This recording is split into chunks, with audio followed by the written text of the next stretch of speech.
It brands itself as one of the world's most significant exhibitions of contemporary Asian and Pacific art.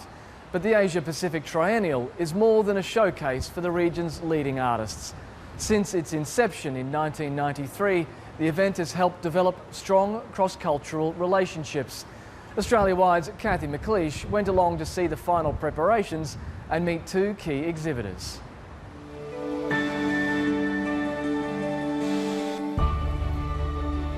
It's been years in the planning, but the final push is always a frenzy of activity and anticipation. And while it may be the 8th Asia-Pacific Triennial, the event is still one of a kind. The APT is the only recurring exhibition worldwide that looks at the contemporary art of Asia, the Pacific and Australia. And that combination is unique. It creates unique art and unique possibilities and dialogues. More than 80 artists and hundreds of staff and volunteers bringing these possibilities to life at the Queensland Art Gallery and Gallery of Modern Art. Somehow we're going to have to balance out all of this, though. A week and a half before the official opening, New Zealand artist Rosanna Raymond is overseeing her piece. So the canoe's going to go over here. The Savage Club is based on a colonial gentleman's club from the 1800s. There's quite a few distasteful elements to it, so I was just trying to reappropriate it in a really positive way. She's drawn on her experiences working with museums in London. These collections everywhere in the world, even here in Queensland, they've got beautiful Pacific collections, and it's really important to bring them to life. The contemporary clubhouse mixes precious local pieces with everyday items. So that you have the museum collections with our own personal collections, alongside works of art, alongside sort of grubby little hands that can touch them and feel them and breathe life into them. Prabhakar Pashpute is bringing his piece to life. He has just days to fill Goma's enormous foyer wall. It has a title called Extension. That means it's about the extension of the mining and extension of the exploitation about the land. For 3 generations, his family has mined coal in central India.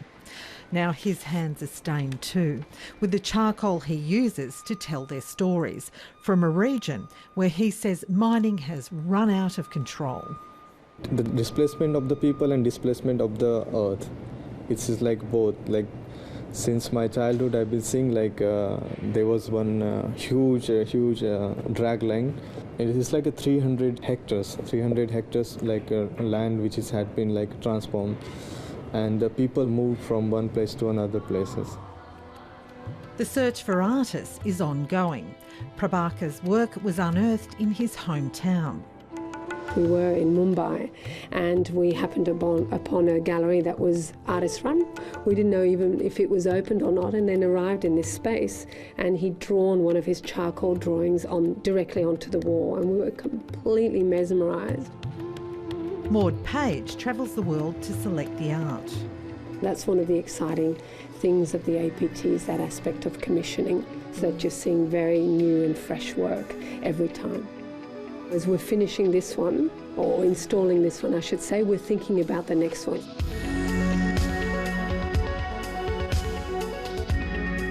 Each APT is 3 years in development. It takes 25,000 labour hours to set up, but the end result is a 5-month festival encompassing art, performance, cinema and a children's program.